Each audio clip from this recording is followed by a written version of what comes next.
அன்பான ஆசிரியர் பெருமக்கள் அனைவருக்கும் மணிகணேசனின் அன்பான வணக்கங்கள். சரி, இன்னைக்கு நம்ம உளவியல் சார்ந்த மிக முக்கியமான ஒரு 50 வினாக்களுக்கு விடைகளை பார்க்கலாமா? சரி, வாங்க போவோம். முதல் கேள்வி, கல்வி உளவியல் முக்கியமாக எதனை பற்றி விளக்குகிறது?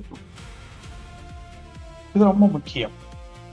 உளவியல் நம்ம படிக்கிறப்ப கல்வி உளவியல் முக்கியமா எதை பற்றி விளக்குது அப்படின்னு பார்க்கிறப்ப விடை கற்போரின் இயல்பும் செயல்களும். கல்வி உளவியல் என்பது கற்பவரின் இயல்பு, கற்கும் முறை மற்றும் கற்றல் கோட்பாடுகளை பற்றி விளக்கும் துறையாகும். இதுதான். சரி, இப்ப நம்ம அடுத்த கேள்விக்கு போலாம். உளவியல் ஆராய்ச்சி நிலையத்தை முதலில் 1879 நிறுவியவர் யார்? இந்த உளவியல் ஆராய்ச்சி நிலையம் முதல்ல நிறுவிய நாடு ஜெர்மன். அத நிறுவியவர் யார் அப்படின்னு கேக்குறோம். நிறுவியர் வில்ஹம் உண்ட். வில்ஹம் உண்ட் என்பவரே லீப்சிக் பல்கலைக்கழகத்தில் முதல் உளவியல் ஆய்வகத்தை நிறுவினார். சரி, ஞாபகத்துல வச்சுங்க. அடுத்த கேள்வி, மூன்றாவது கேள்வி, கல்வித்துறையில் காப்பர்னிக்கஸ் என்று அழைக்கப்படுபவர் யார்? கல்வித்துறையில் காப்பர்னிக்கஸ் என்று அழைக்கப்படுபவர் ரூசோ. இவர்தான் பழைய கல்வி முறையை மாற்றி குழந்தையை மையமாக கொண்ட கல்வியை கொண்டு வந்ததால் ரூசோ இவ்வாறு அழைக்கப்படுகிறார். காப்பர்னிக்கஸ் அப்படின்னு அழைக்கப்படுறார். சரி, இப்போ நம்ம நாலாவது கேள்விக்கு போவாங்க. குழந்தையை மையமாக கொண்ட கல்வி முறைக்கு வித்திட்ட நூல் எது? இதுக்கு முன்னாடி கேள்வி காப்பர்னிக்கஸ் என்று அழைக்கப்படக்கூடிய அறிஞர் யாருன்னு கேட்டோம், ரூசோ. அவர் எழுதிய நூல் தான் அதுதான் சைல்டு சென்டர்ட் அப்ரோச்சுக்கு வித்திட்டது. அந்த நூலோட பெயர் எது அப்படின்னு கேட்டா எமிலி. ரூசோ எழுதிய எமிலி என்ற நூலே புதிய கல்வி முறைகளுக்கு வித்திட்டது. சரி, இப்ப நம்ம அடுத்து 5வது கேள்வி பார்ப்போம். ஒருவர் தம்முடைய மனத்தின் செயலையோ அனுபவத்தையோ உள்நோக்கி தெரிந்து கொள்ளும் முறைக்கு என்ன பெயர்? இது ரொம்ப பழைய உளவியல் அணுகுமுறை.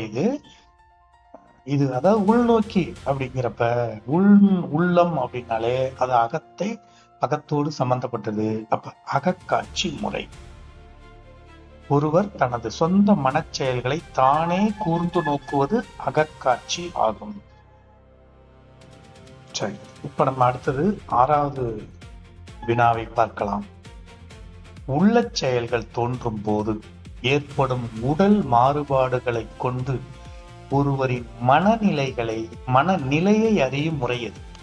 இது வெளியில உள்ளத்துல இருக்கிறது அகத்தின் அழகு முகத்தில் தெரியும் அப்படின்னு சொல்லுவாங்கல்ல. அதன் அடிப்படையில உள்ளத்துல ஏற்படக்கூடிய அந்த மாறுபாடு அந்த தோன்றக்கூடிய அந்த மன எழுச்சி நிலைகள் வெளியில உடல் மாறுபாடா எப்படி தெரியுது அப்படிங்கிறப்ப அறியும் முறை அது புறக்காட்சி முறை. கண்கள் சிவத்தல், முகம் மாறுதல் போன்ற புற உடல் மாறுபாடுகளை கவனிப்பது புறக்காட்சியாகும். அடுத்த கேள்வி, 7வது கேள்வி, மனிதன் சூழ்நிலைக்கு ஏற்ப தன்னை மாற்றிக் கொள்ளுதல் எவ்வாறு அழைக்கப்படுகிறது? இது ரொம்ப ரொம்ப முக்கியம். எவ்வாறு அழைக்கப்படுகிறது? பொருத்தப்பாடு. உயிரிகள் தங்கள் சூழ்நிலைக்கு ஏற்ப தங்களை அமைத்துக் கொள்வதே பொருத்தப்பாடு எனப்படும். அட்ஜஸ்ட்மெண்ட் அப்படின்னு சொல்றாங்க. ஓகே, அடுத்த கேள்வி, 8வது கேள்வி போமா? மனித உடலில் சுவாசித்தல், செரிமானம் போன்ற செயல்களை செய்யும் உறுப்புகள் எவ்வாறு அழைக்கப்படுகின்றன? இதுதான் நம்ம உடம்பு நிலை நிறுத்தி வைக்குது. அப்ப நிலை நிறுத்தும் உறுப்புகள் உடல் நலம் மற்றும் வளர்ச்சியை நிலைநிறுத்தும் வேலைகளை செய்பவை நிலை நிறுத்தும் உறுப்புகள் எனப்படும். சரி, வாங்க அடுத்த கேள்விக்கு போவோம். 9. புலன்கள் மற்றும் நரம்பு மண்டலம் ஆகியன எவ்வகை உறுப்புகளில் அடங்கும்? புலன்கள் மற்றும் நரம்பு மண்டலம் ஆகியன எவ்வகை உறுப்புகளில் அடங்கும்? எவ்வகை உறுப்புகளில் அடங்கும் அப்படின்னா சி, பொருத்தமுறு உறுப்புகள். சி தான் அதுக்கு விடை, பொருத்தமுறும் உறுப்புகள். அடுத்த கேள்வி, 10வது கேள்வி. ஒளி போன்ற தூண்டல்களை முதலில் ஏற்கும் உறுப்புகள் எவை? முதலில் ஏற்கிறது அப்படிங்கிறது அது உள்ள நுழைகிறது. அப்ப புகுவாய்கள்.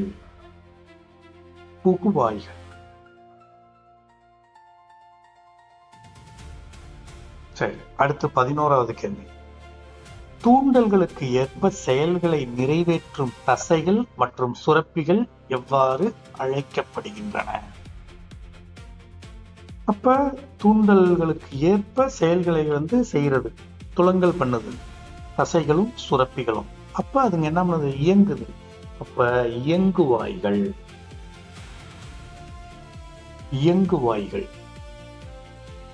சரி, இப்ப நம்ம அடுத்த கேள்விக்கு போமா. 12வது கேள்வி. நரம்பு மண்டலத்தின் மிகச்சிறிய அடிப்படை அலகு எது? இது நம்ம அறிவியல்லே படிச்சிருப்போம், நியூரான் அப்படின்னு படிச்சிருப்போம். இங்க உளவியல்ல இருக்கக்கூடிய அந்த ஆங்கில சொற்கள் எல்லாம் தமிழ் படுத்தப்பட்டிருக்கு. அப்ப நரப்பம் அப்படின்னு சொல்லப்படுது. நரம்பு மண்டலத்தின் மிகச்சிறிய அடிப்படை அலகு நரப்பம் அல்லது நரம்பணு ஆகும். அடுத்து 13வது கேள்வி. ஒரு நரப்பத்தின் நரப்ப கிளைகள் மற்றொரு நரப்பத்தின் நரப்ப விழுதுடன் நெருங்கும் இடத்தின் பெயர் என்ன? இந்த இடத்துல நரப்பங்கிறத நீங்க நியூரானே வச்சுங்க. ஒரு நியூரான் இன்னொரு நியூரான் கிளைகள் மற்றொரு நியூரானுடைய அந்த நியூரான் விழுதுடன் நெருங்கும் இடத்தின் பெயர் என்ன? அது நெருங்குறது, கூடுறது அப்படிங்கிறது கூடல் வாய். 2 நரப்பங்களின் சந்திப்பு புள்ளி கூடல் வாய் என்று அழைக்கப்படுகிறது. அடுத்த 14வது கேள்வி. மைய நரம்பு மண்டலம் அல்லது நடு நரம்பு மண்டலத்தில் அடங்கியுள்ள முக்கிய உறுப்புகள் எவை? முக்கிய உறுப்புகள் எது அப்படின்னு கேட்டோம்னா மூளை மற்றும் முதுகு நடு நரம்பு. இந்த முதுகு நடு நரம்பை தான் தண்டுவடம் அப்படின்னு சொல்லுவோம். அப்ப பெருமூளை, சிறுமூளை, முகுளம் மற்றும் முதுகு தண்டு நரம்பு சேர்ந்ததே நடு நரம்பு மண்டலம் ஆகும். சரி, அடுத்த கேள்வி 15வது கேள்வி. எந்த விதமான சிந்தனையுமின்றி நடைபெறும் அனிச்சை செயல்கள் எந்த நரம்பு பகுதியால் கட்டுப்படுத்தப்படுகின்றன? அனிச்சை செயல்களுக்கு அதை கட்டுப்படுத்தக்கூடிய அந்த தலையினுடைய அந்த நம்ம உடம்புல இருக்கக்கூடிய பகுதி எதுன்னு கேட்டா அதை தண்டு உடம்புன்னு சொல்லுவோம். அதனுடைய இன்னொரு பேர் தான் முதுகு நடு நரம்பு. சரி, இப்ப நம்ம அடுத்தது 16வது கேள்விக்கு போவோம். சுவாசித்தல், இதய துடிப்பு, செரிமானம் போன்ற முக்கிய உயிர் செயல்களை கட்டுப்படுத்தும் மூளையின் பகுதி எது? அதனாலதான் இதை உயிர் முடிச்சு அப்படின்னு சொல்லுவாங்க. அறிவியல் உயிர் முடிச்சு என்று அழைக்கக்கூடியது எதுன்னு கேட்டா முகுளம். அந்த முகுளம் தான் நம்முடைய சுவாசித்தல், இதய துடிப்பு, செரிமானம் எல்லாவற்றையும் கட்டுப்படுத்துது. இது மூளையினுடைய அடித்தள பகுதியில் அமைஞ்சிருக்கு. சரி, அடுத்த கேள்வி 17வது கேள்வி. உடலின் சமநிலையை கண்காணித்து அசைவுகளை ஒழுங்குபடுத்தும் மூளையின் பகுதி எது? சமநிலை அப்படின்னு வந்துட்டாலே அந்த சமநிலையோட தொடர்புடைய மூளையினுடைய ஒரு பகுதி எதுன்னு கேட்டா சிறுமூளை. இந்த போதைப் பொருள் உபயோகிப்பவர் நிலை தடுமாறி சமனற்ற நிலையில தடுமாறதுக்கு காரணம் சிறுமூளையில் ஏற்படக்கூடிய அந்த பாதிப்பு தான். அப்ப சமநிலை, உடலின் சமநிலை என்றால் சிறுமூளையத்தான் குறிக்கும். அதுதான் கட்டுப்படுத்துது. அடுத்த கேள்வி 18. விருப்ப செயல்கள் மற்றும் நனவு நிலை கான்சியஸ்னஸ் இருப்பிடமாக விளங்கும் மூளையின் பகுதி எது? இது நார்மலா இது பெருமூளை. பெருமூளையே மேல் மையம் என்றும் நனவு நிலையின் இருப்பிடம் என்றும் வழங்கப்படுகிறது. ஒரு கேள்வி, நனவு நிலையின் இருப்பிடம் எது அப்படின்னு கேட்டா அது பெருமூளைன்னு நம்ம சரியான விடையை தேர்ந்தெடுக்க வேண்டும். சரி, அடுத்த கேள்வி 19வது கேள்வி. உள்ள கிளர்ச்சிகளின் போது சினம், பயம் இந்த மாதிரி உள்ள கிளர்ச்சிகளின் போது செயல்பட்டு உடல் உறுப்புகளுக்குள்ளே மாறுதல்களை ஏற்படுத்தும் நரம்பு மண்டலம் எது? உள்ள கிளர்ச்சிகளின் போது உடல் உறுப்புகளுக்குள்ளே மாறுதல்களை ஏற்படுத்தும் நரம்பு மண்டலம் எது அப்படின்னா அது தன்னாட்சி நரம்பு மண்டலம். இந்த தன்னாட்சி நரம்பு மண்டலம் குறிப்பாக பரிவு நரம்புகள் மனவெழுச்சி காலங்களில் இதய துடிப்பு போன்றவற்றை அதிகரிக்கின்றன. தன்னாட்சி நரம்பு மண்டலம்னு ஞாபகத்துல வச்சுங்க. அடுத்த கேள்வி 20வது கேள்வி போவோம். எண்டோகிரீன் மண்டலத்தின் அரசன் போல் செயல்பட்டு ஏனைய சுரப்பிகளை இயக்கும் சுரப்பி எது? சுரப்பிகளின் தலைவன் அப்படின்னு சொல்லுவோம் நம்ம. அது எது தெரியும். இங்க நம்ம எல்லாமே தமிழ் படுத்துறதுனால சரி, ஆங்கில சொல்ல பாத்தீங்கன்னா பிட்யூட்டரி கிளாண்ட் அப்படின்னு சொல்லக்கூடிய அடித்தலை சுரப்பி. பிட்யூட்டரி சுரப்பியே உடலின் ஏனைய அனைத்து தூம்பிலா சுரப்பிகளையும் கட்டுப்படுத்துகிறது. தூம்பிலாங்கிறது நாளமில்லா சுரப்பிகள் அனைத்தையும் கட்டுப்படுத்துது அப்படின்னு சொல்லப்படுது. சரி, அடுத்து 21வது கேள்வி. குழந்தை பருவத்தில் உடல் வளர்ச்சியை பாதித்து குறைபாட்டால் குள்ளத்தன்மையையும் மிகுதியால் அபரிமிதமான உயரத்தையும் ஏற்படுத்தும் சுரப்பி எது? இந்த ஏற்கனவே பார்த்தோம்னா பிட்யூட்டரி சுரப்பி. அது நம்முடைய உடல் வளர்ச்சியை கட்டுப்படுத்தும். அதுல குறைபாடு ஏற்பட்டுச்சுன்னா குள்ளத்தன்மை ஏற்படும். அதுல மிகுதியா சுரந்துச்சுன்னா அபரிமிதமான உயரத்தை கொடுக்கும். அதெல்லாம் அடித்தலை சுரப்பி அப்படின்னு சொல்லப்படுது. அதுதான் அந்த பிட்யூட்டரி சுரப்பியில் சுரக்கும் வளர்ச்சி ஹார்மோன்களே மனிதனின் உயரத்தை நிர்ணயிக்கின்றன. சரி, இப்ப நம்ம 22வது கேள்வியை பார்க்கலாம். தொண்டையில் குரல் வளை மணிக்கு இருபுறமும் அமைந்துள்ள சுறுசுறுப்பை நிர்ணயிக்கும் சுரப்பி எது? சுறுசுறுப்பை தொண்டை பகுதியில் இருக்கக்கூடிய சுரப்பினாலே அது தைராய்டு கிளான்ஸ் தான். அப்ப அது இங்க தமிழ் படுத்திருக்கு புரிசை சுரப்பி அப்படின்னு சொல்லப்பட்டிருக்கு. இது நம்முடைய கழுத்துல ஏற்படுது. இதுல ஏதாவது குறைபாடு ஏற்பட்டுச்சுன்னா தான் அந்த முன் கழுத்து கழலைங்கிற ஒரு நோய் வரும் நம்ம படிச்சிருப்போம். அதான் ஞாபகத்துல வச்சுங்க. இதன் இயக்க மாறுபாட்டுல தான் நரம்பு தளர்ச்சி, உடல் எடையை பாதிக்கிறது எல்லாமே இதுதான் ஏற்படுத்தும். Thyroid glands. அடுத்த கேள்விக்கு போமா. 23. உடலில் கால்சியம் பாஸ்பரஸ் உப்புகளின் அளவினை கட்டுப்படுத்தும் சுரப்பிகள் எவை? நம்ம உடம்புல இருக்கக்கூடிய கால்சியம் பாஸ்பரஸ் இந்த உப்புகள் நம்முடைய அளவை கட்டுப்படுத்தக்கூடிய சுரப்பி எதுன்னு கேட்டா அது பாரா தைராய்ட்ஸ் அப்படின்னு சொல்லப்படுது. துணை புரிசை சுரப்பிகள். பாரா தைராய்டு சுரப்பிகள் இரத்தத்தில் கால்சியத்தின் அளவை சீராக பராமரிக்கின்றன. ஞாபகத்துல வச்சுங்க. அடுத்த 24வது கேள்வி. கோபம், பயம் போன்ற கிளர்ச்சி நிலைகளில் இதய துடிப்பு, இரத்த அழுத்தத்தை அதிகரிக்க செய்யும் சுரப்பி எது? இது அட்ரினல் சுரப்பி அப்படின்னு சொல்லுவோம். அதை இங்க மாங்காய் சுரப்பிகள் அப்படின்னு கொடுக்கப்பட்டிருக்கு.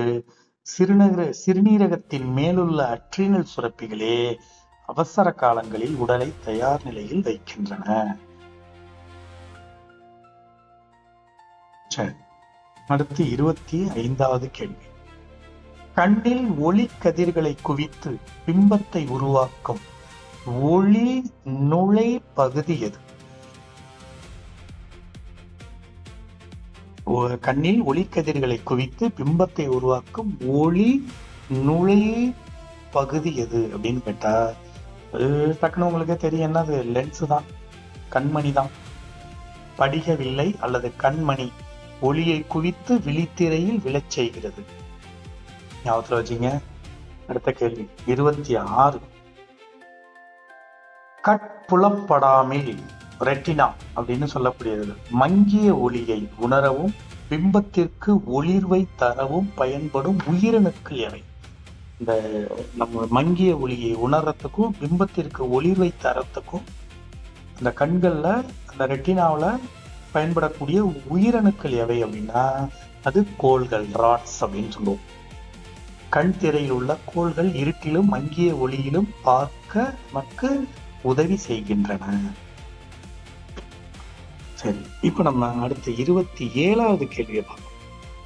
கண்ணில் நிறங்களை பிரித்தறிவதற்கு பயன்படும் முக்கிய நரம்பு உயிரணுக்கள் எவை? முதல்ல பார்க்க உதவி செய்யறதுக்கானது கோள்கள், ராட்ஸ் அப்படின்னு பார்த்தோம். இங்க நிறங்களை பிரித்தறிவதற்கு பயன்படக்கூடிய முக்கிய நரம்பு உயிரணுக்கள் எவை அப்படின்னா அது கோன்ஸ், கூம்புகள். கண் திரையில் உள்ள கூம்புகள் தான் பகல் வெளிச்சத்திலும் நிறங்களை பிரித்தறியவும் பயன்படுகின்றன. 28. பார்வை நரம்பு கண்ணிலிருந்து வெளியேறும் இடத்தில் எந்த ஒரு ஒளி உணர் அணுக்களும் இல்லாததால் ஏற்படும் பகுதி எவ்வாறு அழைக்கப்படுகிறது? கண்ணுக்கு புலப்படாத அந்த பகுதி அதை பிளைண்ட் ஸ்பாட் அப்படின்னு சொல்லுவோம், குருட்டிடம். பார்வை நரம்பு மூளைக்கு செல்லும் இடத்தில் விழித்திரையில் பார்வை அணுக்கள் இல்லாததால் அப்பகுதி குருட்டிடம் எனப்படுகிறது, பிளைண்ட் ஸ்பாட் என்று அழைக்கப்படுகிறது.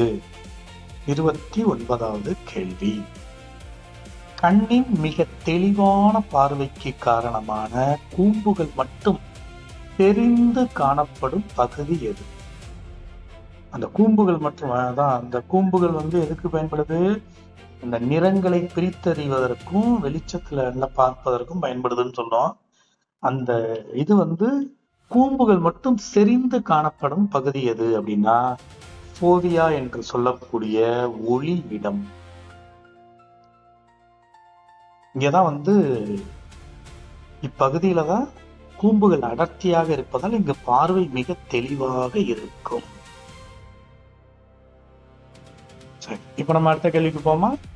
வினா எண் 30.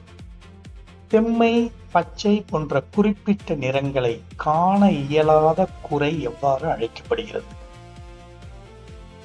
இததான் என்ன பண்ணோம்னா பார்ஷியல் கலர் பிளைண்ட்னஸ் அப்படின்னு சொல்லுவாங்க. சிறிது நிறக்குருடு. சில நிறங்களை மட்டும் காண முடியாத நிலை சிறிது நிறக்குருடு எனப்படும். இது பொதுவாக ஆண்களில் அதிகம் காணப்படுகிறது. சிறிது நிறக்குருடு ஞாபகத்துல வச்சுங்க. அடுத்த கேள்வி 31வது கேள்வி. அருகில் உள்ள பொருள்களை மட்டும் தெளிவாக காணக்கூடிய கிட்ட பார்வையை குறையை சரி செய்ய பயன்படும் வில்லை எது? கிட்ட பார்வை இருந்துச்சுன்னா அதுக்கு நம்ம இது கிளாஸ் போடுவோம்ல, அது என்னது? நம்ம ஆரம்பத்திலேயே நம்மளுடைய வகுப்பறையிலேயே சின்னதுலேயே சொல்லியிருப்பாங்க. கிட்ட குழி தோண்டி எட்ட குவித்து வை. இங்க கிட்டங்கிறது கிட்ட பார்வை. கிட்ட பார்வைக்கு எது? குழி. குழிங்கிறது குழி லென்ஸு. எட்ட பார்வை. குவித்து குவின்னு சொல்றோம், குவி லென்ஸு.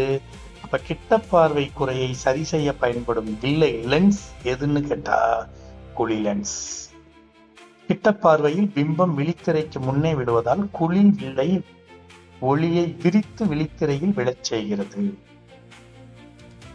கிட்ட பார்வைக்கு குவிலன்ஸ், குவிவில்லை. ஞாபகத்துல வச்சு. அடுத்த கேள்வி 32. புறச்செவியையும் உட்செவியையும் இணைக்கும் இடைச்செவியில் உள்ள 3 சிற்றெலும்புகள் எவை? இந்த இடத்துல செவிங்கிறது நம்மளுடைய காதுன்னு எடுத்துக்கோம். அதுல வந்து வெளிப்புற காது, உட்புற காதுல வந்து அந்த இணைக்கக்கூடிய இடைக்காதுல உள்ள 3 சிற்றெலும்புகள் இருக்கு. இந்த சிற்றெலும்புகளுடைய பெயர் எது என்னன்னு கேட்கிறான். ஒண்ணு சுத்தி, பட்டடை, அங்கவடி. ஞாபகத்துல வச்சு.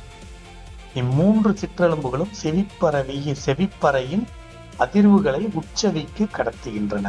இதுதான் சுத்தி, பட்டடை, அங்கவடி. சரி, இப்ப நம்ம அடுத்து 33வது வினாவை பார்க்கலாம். தொண்டையையும் இடைச்செவியையும் இணைத்து காற்றின் அமுக்கத்தை இருபுறமும் சமப்படுத்த உதவும் குழல் எது? இது ரொம்ப முக்கியம். இந்த சமப்படுத்துதல் நடப்பதால் தான் நமக்கு அந்த மயக்கம் வராம இருக்கிறது, அதெல்லாம் இருக்காம இருக்கிறது. அதுல கொஞ்சம் மாறுபாடு ஏற்பட போதுதான் நமக்கு கொஞ்சம் அந்த நிலை தடுமாற்றம், உடல் தடுமாற்றம் இதெல்லாம் வரும். இது வந்து எதுன்னு கேட்டா நடுச்செவி குழல், யூஸ்டேசியன் குழல். தொண்டையிலிருந்து காற்றை இடைச்செவிக்கு கொண்டு சென்று செவிப்பறையின் அழுத்தத்தை சமப்படுத்துகிறது. அதனாலதான் அந்த செவிப்பறையில இருக்கக்கூடிய அந்த பலூன் போன்ற இது வந்து கிளியாம இருக்கு. ஞாபகத்துல வச்சு. ஓகே, அடுத்த 34வது வினா. நத்தையோடு போல் விளங்கும் உட்செவியின் பகுதி எவ்வாறு அழைக்கப்படுகிறது? நத்தையோடு போல இருக்கக்கூடிய அந்த உட்செவியின் பகுதி எவ்வாறு அழைக்கப்படுகிறது? புரிமுடி, காக்லியா. புரிமுடி அல்லது காக்லியா என்பது நத்தையோடு போன்று சுருண்ட அமைப்புடைய ஒளிப்புலன் உணரும் பகுதியாகும். அடுத்த கேள்வி 35வது கேள்வி. சுவை புலனை உணர்த்தும் சுவை அரும்புகள் நாக்கின் மேற்புறத்தில் எவ்வாறு அமைந்துள்ளன? அந்த டேஸ்ட் பட்ஸ் அப்படின்னு சொல்லக்கூடிய சுவை அரும்புகள் நாக்கினுடைய மேற்புறத்தில் அமைஞ்சிருக்கு. எப்படி அமைஞ்சிருக்கு அப்படின்னா குழிவான பகுதிகளில் உயிரணுக்களின் தொகுதியாக அமைந்திருக்கிறது.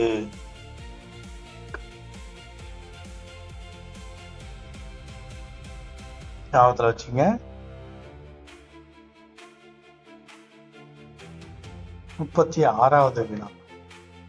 நாக்கின் பின்பகுதி எந்த சுவையை மிக கூர்மையாக உணரும் திறன் கொண்டதாக இருக்குது? இந்த முன்பகுதி வந்து இனிப்பு, பின்பகுதி வந்து எதுன்னு கேட்டா அதான் உவர்ப்பு மற்றும் கசப்பு. நாக்கின் பின்பகுதி கசப்பு மற்றும் உவர்ப்பு சுவைகளை அறியும் தன்மை கொண்டதாக உள்ளது. அடுத்து 37வது கேள்வி. மனிதர்களில் மனம் அறியும் உணர்வு நாற்றப்புலன் அப்படின்னு சொல்றோம். எவற்றின் மூலம் உணரப்படுகிறது? அந்த மனம் சுவாசிச்சுட்டு இன்னைக்கு ஏதோ முக்கியமான நல்ல நறுமணமான வாசனையா இருக்குது அப்படின்னு நம்ம சொல்றோம்னா அது எந்த இடத்துல? சீதான் மூக்கினுள் உள்ள ஈழை தோலில் உள்ள உயிரணுக்களால். மூக்கின் உட்புறம் உள்ள சளி சவ்வில் புதைந்துள்ள ரோமங்கள் கொண்ட நரம்பு செல்களே மனத்தை உணர்கின்றன, வாசத்தை உணர்கின்றன. அடுத்த கேள்வி 38. கூற்றுப்புலன் அல்லது தோல் உணர்ச்சி எத்தனை வகைப்படும் என உளவியலாளர் பிரிக்கின்றன? எத்தனை வகைப்படும் அப்படின்னு பாக்குறப்ப 4 வகைப்படும். தொடு, சுடு, குளிர், நொப்புலன் அப்படின்னு சொல்லப்படுது. அமுக்கம், வெப்பம், குளிர்ச்சி மற்றும் வலி ஆகிய 4 வகையான உணர்ச்சிகளை தோல் உணர்கிறது. அடுத்து 39வது வினா. நொப்புலன் பெயின் சென்ஸ் எதன் மூலம் நமக்கு உதவுகிறது? சி. நமக்கு நேரிடும் தீங்கினை முன்னதாக அறிவித்து தவிர்க்க உதவுகிறது. இந்த வலியை உணர்வதன் மூலம் உடலுக்கு ஏற்படும் காயங்களை நாம் அறிந்து நம்மை பாதுகாத்து கொள்கிறோம். அடுத்து 40வது கேள்வி.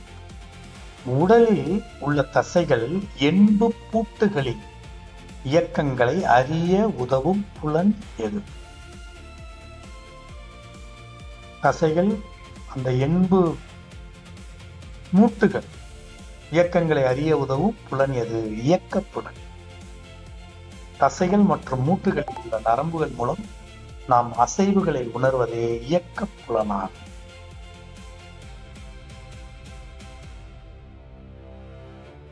அதிலே கொடுத்திருக்காங்க கேள்வியிலே இயக்கங்களை அறிய உதவும் புலன் எது அப்படின்னு கேட்கிறப்ப இயக்க புலன். சரி, அடுத்தது 41வது வினா. நாம் நிலையாய் இருப்பதனையும் அல்லது நிலை பிறழ்வதனையும் உணர்த்தும் நிலை புலன் எந்த உறுப்பில் அமைந்துள்ளது?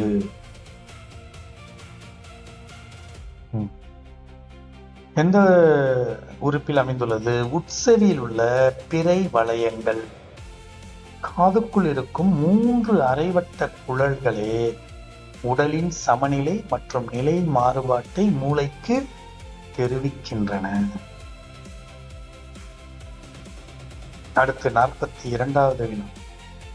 பசி, தாகம் போன்ற உணர்வுகள் எவ்வகையான புலன் மூலம் அறியப்படுகின்றன?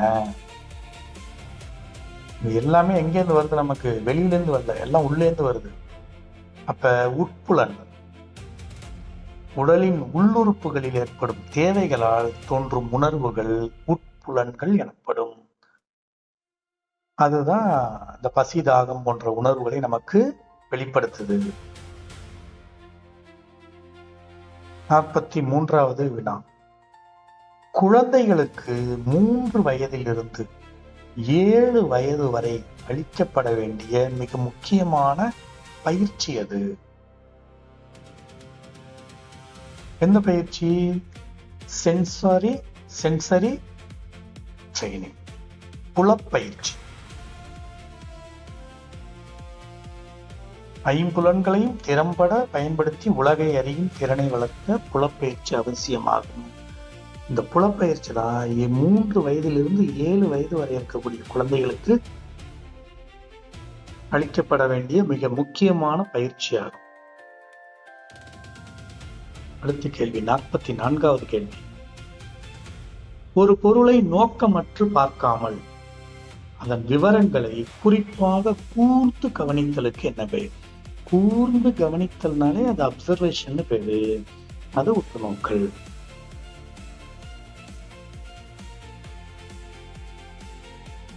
மனமும் புலன்களும் ஒருங்கிணைந்து ஒரு குறிப்பிட்ட நோக்கத்தோடு ஆராய்வதே உற்று நோக்கல் ஆகும்.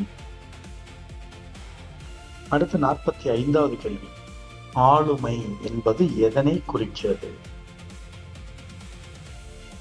ஆளுமை என்பது எதனை குறிக்கிறது? பர்சனாலிட்டி அப்படின்னு சொல்லக்கூடிய ஆளுமை ஒரு மனிதனின் நடத்தை, எண்ணங்கள், மனப்பான்மைகள் அனைத்தின் ஒருங்கிணைந்த தன்மைதான் ஆளுமை என்று அழைக்கப்படுகிறது.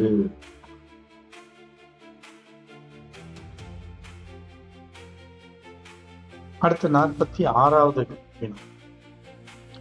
சதா கனவு கொண்டிருப்பவர்கள், சமூக தொடர்பிற்கு அஞ்சுபவர்கள் எந்த வகை ஆளுமையை கொண்டவர்கள்?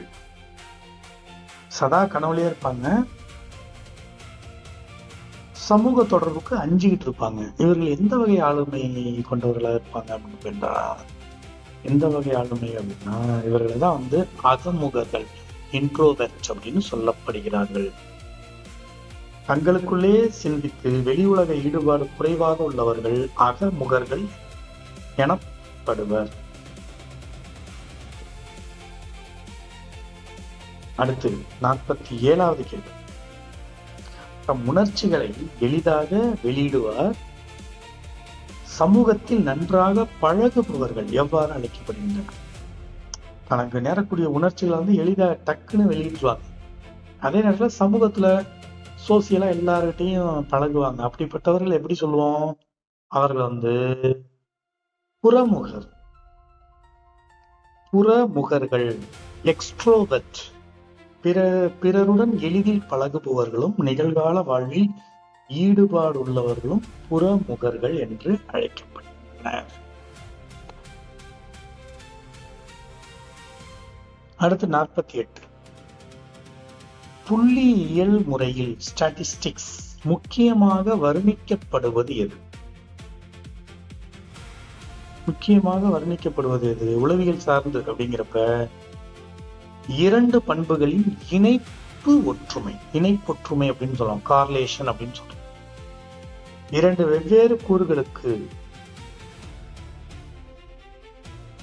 உதாரணம் வயது மற்றும் கற்கும் திறன், இடையிலான தொடர்பை கணிப்பது புள்ளியியலின் ஒரு முக்கிய அம்சமாகும். கார்லேஷன், இரண்டு பண்புகளின் இணைப்பொற்றுமை. ஞாபகத்தில் வச்சுங்க. அடுத்தது 49வது வினாவிற்கு செல்லலாம். மனிதன் தன் நடத்தையை கட்டுப்படுத்திக் கொண்டு சமூகத்தோடு ஒன்றி வாழ்வது எதன் விளைவாகும்? தன் நடத்தையை கட்டுப்படுத்திக்கிட்டு சமூகத்தோடு ஒன்றி வாழ்வது எதன் விளைவாகும்? அதுதான் சமூக சூழ்நிலைக்கு பொருத்தப்பாடு அடைதல் அப்படின்னு சொல்லப்படுகிறது. பொருத்தப்பாடுங்கிறது பிற மக்களுடன் இணைந்து வாழ்வதே சமூக பொருத்தப்பாடு ஆகும். ஊரோடு கூடி வாழ் அப்படின்னு சொல்லுவாங்கல்ல, ஊருடன் ஒட்டி வாழ் அப்படின்னு சொல்லுவாங்க. அடுத்த கேள்வி, 50வது கேள்வி. இந்த மாதிரி தேர்வினுடைய இறுதி கேள்வி என்னன்னு பார்ப்போம்.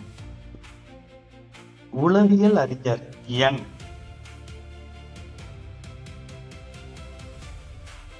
யுங் அப்படின்னு சொல்றாங்க. யுங் என்பவரின் கருத்துப்படி உலகில் உள்ள பெரும்பாலான மக்கள் எந்த வகை ஆளுமையை சார்ந்தவர்களாக இருக்கின்றனர்? பொதுவா நம்மளை நாமே எடுத்துக்கிட்டோம்னாலே நம்மள்ட்ட என்ன இருக்கும்? எக்ஸ்ட்ரோவர்ட்டும் இருக்கும், இன்ட்ரோவர்ட்டும் இருக்கும். அப்ப ஆம்பிவர்ட்ஸ் அப்படின்னு சொல்லக்கூடிய இருமுகர்களாக தான் உலகத்துல இருக்கக்கூடிய பெரும்பாலான மக்கள் வாழ்றாங்க. பெரும்பாலான மக்களிடம் அகமுக பண்புகளும் புறமுக பண்புகளும் கலந்து காணப்படும். அவர்களை இருமுகர்கள் என்று கூறுவர். இதை சொன்ன உளவியல் அறிஞர் யாருன்னு கேட்டா யுங் அப்படின்னு இருக்கக்கூடிய ஒரு அறிஞர் தான். சரி, இந்த சைக்காலஜி பகுதி முழுவதும் கொஞ்சம் சிக்கல், புதிய கருத்துக்கள், உடல் சார்ந்த, அந்த உடலோடு தொடர்புடைய உள்ளம் சார்ந்த, அவை இரண்டோடு தொடர்புடைய அந்த இரண்டையும் சொல்லக்கூடிய அந்த உளவியல் சார்ந்த கருத்துக்களை கொஞ்சம் பார்த்தோம் நம்ம. ரைட். இந்த வினாக்களும் இந்த வினாக்களுக்கு இருக்கக்கூடிய விடைகளும் அதற்குரிய விளக்கங்களும் உங்களுக்கு நிச்சயம் உதவிகரமாக இருந்திருக்குங்கிறத நான் நம்புறேன்.